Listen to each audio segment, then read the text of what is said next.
So, Amanda, thanks for coming in. Yeah, of course. Thanks for having me. Awesome. So, just some background on like how we do these, why we're doing them, what we're building. It goes hand in hand with just trying to really get to know all of the home service companies Right. that are a part of what we're building.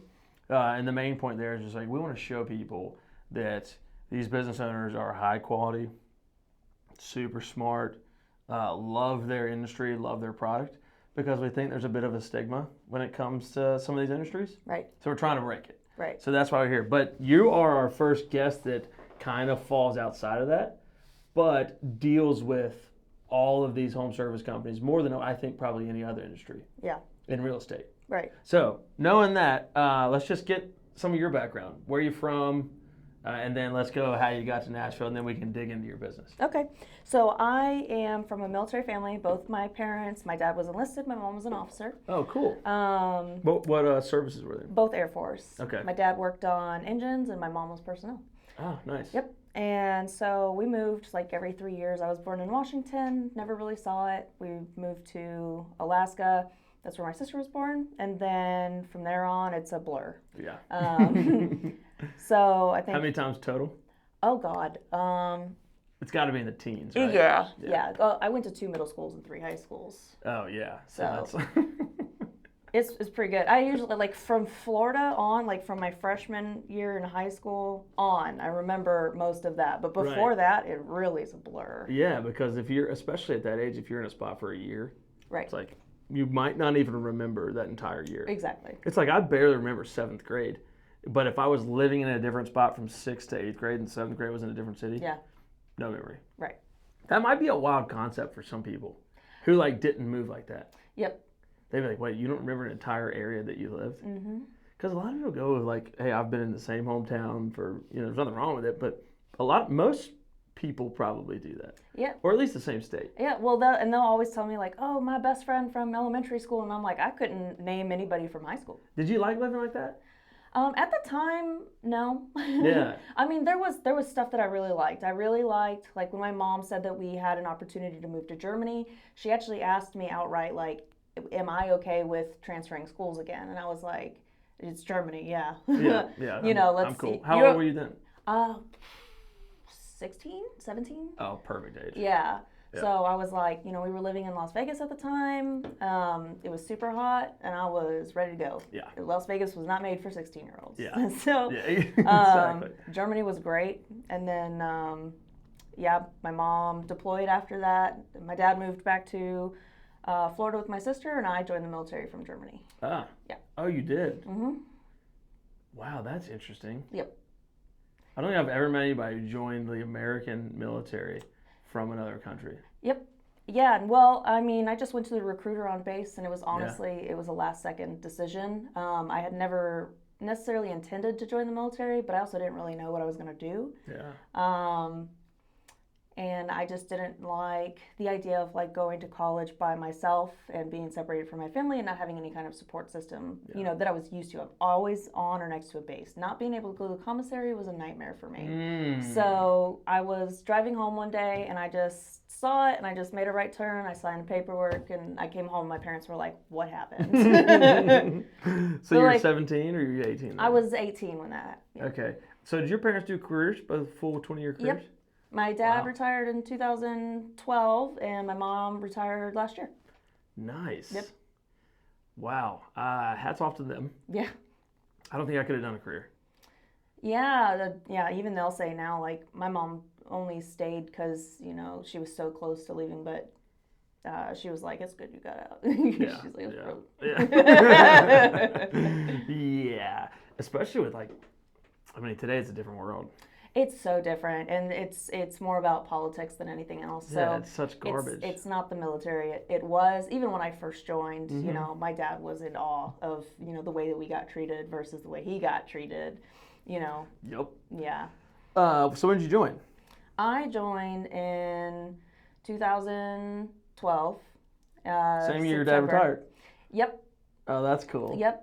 And my mom actually was the one who swore me into the military. She also swore in my sister and my cousin. She was an officer. Yep. No. Oh, she was the officer. Yep. Nice. Yep. So what did she retire as? Lieutenant Colonel. Oh, nice. Yep. And they wanted her to stay, and they really tried. And my mom was like, I'm literally not doing that. She's like, I'm done. Yeah, she's like, no. She's like, I did it. Yeah. Like, what else do you want from me? Right. I gave 20 years plus. Yep. Oh, my gosh. Okay, so you joined in 2012. What year did you get out? I got out 2018. So you did 6 years. Yep. That's about what I did, too. Yeah. Yeah, 6 years. I was like, okay. Yeah, well, I considered staying in, and I wanted to train just to, somewhere with AC. Yeah. Because I didn't want to be on the flight line anymore. Yeah. And they just told me no, for several reasons. One, going to, Japan messed up my ability to transfer jobs. And then two, I was in a crit man position. So I couldn't even if I wanted to. Gotcha. Even if it wasn't a possibility. So therefore, it's like, it's this or nothing. Exactly. You're like, all right, later. They were telling me like, well, if you re-enlist, we can try, and I was like, I'm not re-enlisting. And I'm also not trusting that. Yeah, no. We'll try. No. Your like fingers are crossed. Yeah, I was done with Japan at that point. I was like, I don't want to do this anymore. Send me to Korea. Yeah. Yeah. So that was my last duty station. Was Korea? Yep.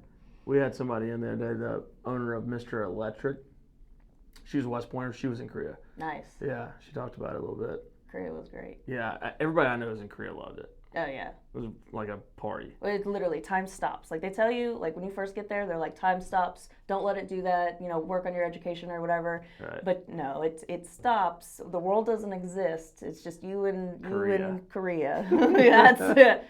That's such a weird experience that very, very few people get, and it's such a game changer as far as like your outlook on life, your like kind of like your whole reality. It adds like what's the word I'm looking for? Not perception.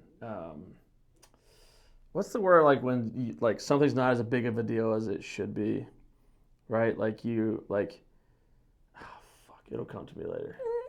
When you experience something like, let's say somebody like gets like is in combat. Okay. And then like years later they're just like living a normal life where if this thing would happen it'd normally stress them out, but they're like, well, at least I'm not getting shot at type deal. What's the word? You know what I'm saying? Like not perception. Fuck. Yeah. It'll come to me in a second. All right, so left the military. What'd you do next? So when I left the military, I wasn't really sure where to go. I had told myself that if I was going to get out, I'd go to college. So I went to Miami University in Ohio for about a year, realized that was a terrible place for me to be. Was it because it was Ohio or because it was college? Both. It was hard being, 30 or almost 30 and being in school with a bunch of 18-year-olds.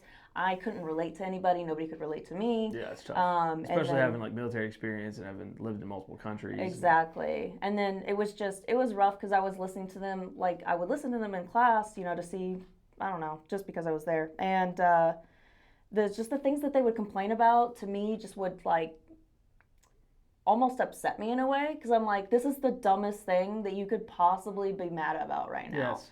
Because you had this other experience. That Right. word that I'm looking for. Right. You had this other thing, and it's like, this is not a big deal. What you're complaining about is not a big deal. This stuff over here is a big deal. Yeah, like, it's like literally anything else. And it doesn't even have to be like big, like, politics or anything like that. But what you're talking about right now is really, really not important. Yeah, like the cafeteria was out of cheeseburgers. Right. And it's the end week. of the world. Yeah. And I was like, I can't do this. Yeah, you're like, you suck. Yes. So thankfully I ended up getting out of there. And then my mom was stationed here at Berryfield. She was the first active duty. Berryfield is here? Mm-hmm. I've never even heard of that. Yeah. Yeah, it's a active base. Not an active base. Reserve? It's a reserve base, yes. Okay, gotcha. Where's it at? It's like down the road. Okay. Damn. Yeah, it's on the other side of Nash. I feel like I should have seen signs or known that was there. No. A lot of people don't know it's there. Is it small? Yeah, it's very small. Okay. Yeah, gotcha. It's not like the one up in Clarksville. Okay, yeah. Gotcha. But my mom was the first active duty officer or lieutenant colonel, I suppose, to preside over within a reserve base. Because it's not like she was the base commander, but she was over the personnel. Right. Because it's probably the equivalent of like a battalion there. Right, and well, I guess the Air Force wanted to start something like that with active over reserves, because usually you put reserve officers with reserve enlistees or whatever. But yeah, so she did that. So I ended up coming down here, stayed in Watertown for a little bit. Then my mom got orders to Florida, and they were like, you can come with us. And I was like, or they got orders to Hawaii, excuse me. Ooh. And then they were like, oh, you can come with us. And I was like, no, I really don't want to. Really? Yeah, a flight to Hawaii? No, thank you. Yeah. And then I was like, I had found a job that I was happy with. Oh, nice. And I was like, can't do it. Yeah. Not leaving that. I was like, I'm not leaving again. I'm not moving again. Yeah. I'm over it. So plant some roots for probably the first time in your life. Yes. Yeah. Yeah. And I actually lived in Watertown and then Lebanon. I left Lebanon because I was living in the apartments next to the fairgrounds over there, and they were going to start charging like $1,000 a month. It initially started like about $700 or $800, but there's no amenities. It's not a safe And area. they were charging $1,000. Yeah, and they were like, oh well, we're so close to Nashville. I was like, this apartment sucks. I'll go pay $1,200 somewhere else. Right. That has all of the bells and whistles. Right. So my mom talked me into buying, thankfully, which was during COVID. Nice. I got that nice 3%. Thank you, in Mom. Murfreesboro. Yep, and thank you, Mom, because she gave me a little bit of money to put down because nice. I had already lost out on like 3 or 4 other houses, Mm-hmm. and because I just got outbid, and it's not that I could afford very much. Yeah. So even with the VA loan. So my mom helped me out with that, ended up getting a house, Nice. stayed there for a couple years, and then I started getting this feeling of like, almost like dread. Like I was like, I don't know what I'm doing with my life and stuff like that. My mom's like, you need to relax. She said, it's PCS season and it is time for you to move. She's like, you've been there for 3 years. So I did. I moved to Hendersonville. Absolutely love it.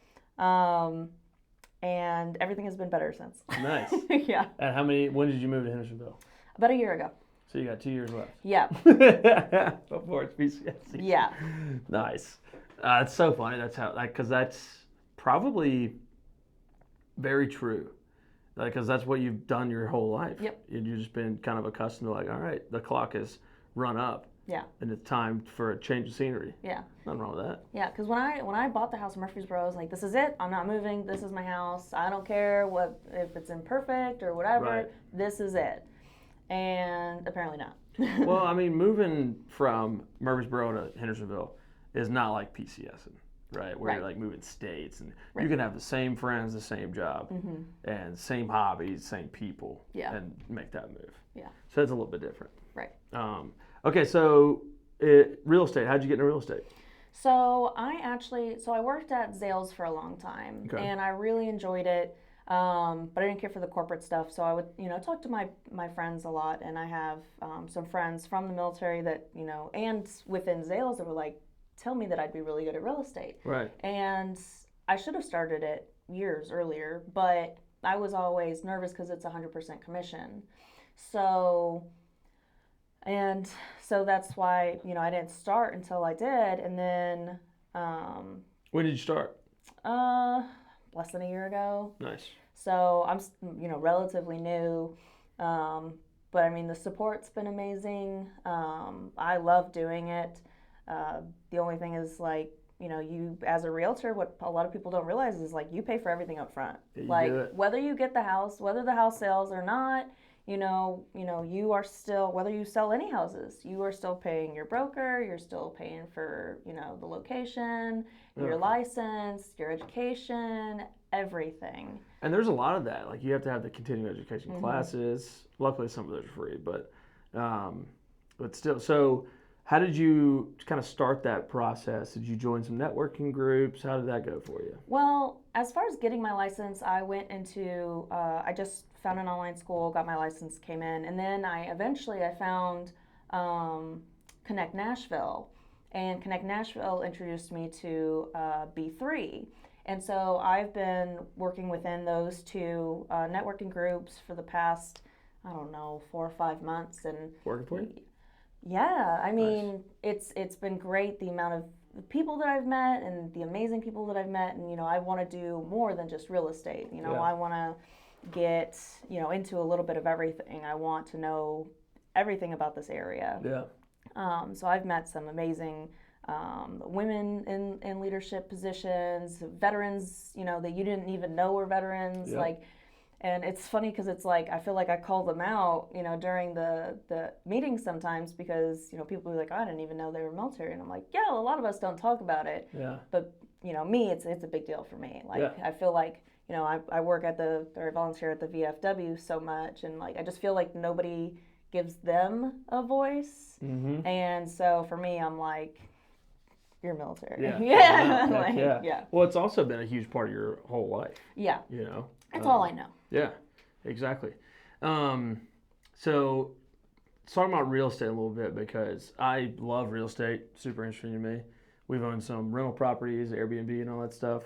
But more importantly, MyHome I think is going to be a amazing tool for realtors, because in all the realtor conversations we've had, it's most of the time y'all hate but have to fake like you like being the I got a guy person, right? Which is like you sell a home, 6 months later, like, hey, do you know a good plumber? Yeah. It's all that like non-revenue producing conversation, but you have to take the call because you want to make sure that customer or that client is referring you when they get asked. So you have to be like, yeah, of course I'll help you out. Knowing full well that if there's 4 or 5 of those phone calls a day, you could be spending hours out of your day doing things that don't directly, they might inadvertently, but they don't directly result in revenue for you or sales or prospecting or anything like that. So where we think we can come in is like if you gift or notify the client as soon as you sell the home of our product, that removes all those conversations that you have to have, because it can be their, hey, do you got a guy platform without having to contact you. Exactly. And our goal there is like we want to make sure you're still getting touch points. Our goal and our thinking is, you are the one who introduced this product to them. So we think it's actually more common that they're going to remember you every single time they're using the product. Right. And that'll be that kind of natural touch point. Yeah. So yeah, all that to be said, do you have those conversations now with clients that you sold homes to? What are other realtors doing? What's like kind of a water cooler talk around that? Well, so most brokerages, from my understanding, have like a list of vendors, right? So for those agents that just don't know or don't want to know or whatever, they just go off of that list. And they just go, hey, which, call this guy. yeah, which is totally fine. That's what that resource is there for. Right. Me, I like to talk to everybody. So like when I refer someone, it's like, hey, I know this person personally, and if you're not getting something done or if something's wrong, let me know because I'm going to go talk to them myself. Like, these are people that I would consider friends at a certain point. And, if you're not doing your job, just like if I wasn't doing mine, I would hope someone would say something, or be like, hey, something went wrong and this is what I'm trying to do. And I just think maybe I'm not getting across right. So to the customer. Yeah. So I'll be like an in-between for that because I don't, I like to make sure that, if I'm going to refer someone, then my customer's going to be happy. Right. Because it almost becomes a reflection of you. Yes, and that's exactly what it is. Because if I refer anybody whatsoever, whether they're good or bad, it directly reflects on me and who I am and how I operate. So that's interesting because arguably, I think our biggest promise and biggest value prop to the homeowner is the highest quality vendor that you can find. Right. Because our process is it's an invite only and it doesn't cost the vendor to be on the platform. Our revenue model is not built off of having to have 500 vendors per city, like an Angie or a Thumbtack is, right? They make money off of that. That's not us. So the reason why it's important for the homeowner is because by us being an invite only or having a very strict process to be a part of it, then we can guarantee a lot of things. We can guarantee that at a minimum they have insurance, the business does. At a minimum they have a 4.5 star rating on Google. At a minimum they're licensed and certified in their trade that their state requires. And we know that they are a high functioning business that is going to not only meet those small requirements, but they're also going to go above and beyond to make sure that you, the customer, are taken care of. Right. And that's so, like when I first heard about it, I was like, oh, this is amazing. Like this is great because especially with the requirements they need to have, it's It's not a pay to play. Right. And, that's why I don't usually pick, like, if I'm given a list of something, of, vendors, like, I usually don't like to pick from those lists, or, like, even if I go through and call them, like, I don't really care for that, because I want to meet them in person. Yeah. But knowing that, you took the stress out of making sure that these are reputable people and they have insurance and the things that they need, that, it's not going to be a poor reflection of me, like, if, say, they don't have insurance and something goes wrong. Right. So that just takes off, so much pressure, and That's exactly right. is so much relief. Absolutely. And it's, I don't understand why this doesn't exist, because that ecosystem you just described is a win-win-win-win-win for everybody. Right. So, like, if you recommend our product and you never have a problem with the quality of vendor, right, where maybe a homeowner is dissatisfied and they go, I can't believe you recommended Joe's Lawn Care. They, ran over everything. If you never have that and you continuously refer it because it's easy for you and it meets all the blocks, makes you look good, that's a win for us. Right. Because you are helping us get users on the platform. It's also a win for the homeowner because they are getting their needs solved. Right. And it's also a huge win for the vendors because they're getting more business. Right. So, like, if a business just takes time, which is what we're desperately trying to do, to develop a ecosystem that is an all-around win for everybody. It might not be a monetary win for you, right, but it's a relationship win for you, which right, in your business is huge. Right. Because you want that person to go, yeah, I know a realtor. Here you go, boom, and there's their information. Yeah. Yeah. I love the whole idea. I also love, like, when I was talking to Trent about it, we discussed, like, how the clients can save, like, it'll save in their profile who they used, or, what happened, or what colors they used in their house, or whatever. Yep.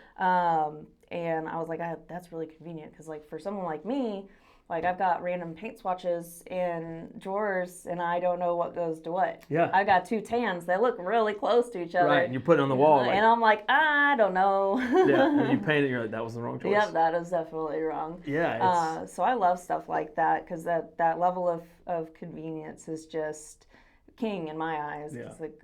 It's like having my appointments on my calendar, Absolutely. It's removing friction from, like, a process that is one of the last thoughts on a lot of tech companies' minds, which is, like, how do we make home maintenance easy? Because it's not a sexy industry, but we can certainly make it super, super simple, which to me is super, super sexy. Yeah. If I can go, our goal in the future is, as we introduce some AI capabilities, what we're finding is a lot of people don't know who to call, when to call, which is why they call trusted people and go, hey, I've got this going on, who can help me with this? What we'll be able to do with our platform is, this is an easy example, but let's say you have a hole in the wall, right? And you need a drywall guy to come in and patch it and paint it. You can take a picture of it, and then our platform will then automatically detect what's wrong and connect with the vendors, and then you can then post the job to the available vendors that can perform the work for you. So it's like, we can continue to make steps in the future and roll out new features to make all this stuff even easier for homeowners. Which then you get into, like, the predictive AI. So you can say, like, hey, and this might scare some people, but it just is what it is. You can say, hey, we know that there was 80 mile per hour winds in your area. 90% of homes at that rate need to have their roof inspected. Would you like to schedule your roof inspection? Right. That to me is, that's where everything's going. And as homeowners get younger and younger and younger, they're going to start requiring things like that. Right. And also, nobody knows how to do anything anymore. It's just crazy to me. It's like, I don't want to get on my roof. No. So, like, I would prefer to kind of sub that out and just leave it to the experts. Mm-hmm. So, is there anything that that you would like for Nashvillians to know about your business? About, how you can be of assistance in their time of moving, or family and friends, or whatever you kind of want them to know? Yeah, well, I guess really what I can tell them is that my brand is, I'm the combat closer. Nice. So, and of course I work with through CryLike. A lot of the people that I work with are veterans, active duty military, not even in, just in Tennessee. I mean, and any state, and many different countries, as well as, not only can I help you, move out of state, I can find you a realtor somewhere else, someone who's qualified, knows what they're doing, is actually going to do the job that you want them to do. And then along with that, I do a lot with first responders and healthcare workers as well. Nice. That kind of community I just feel is close to my heart, especially the veterans. I just feel like they don't get the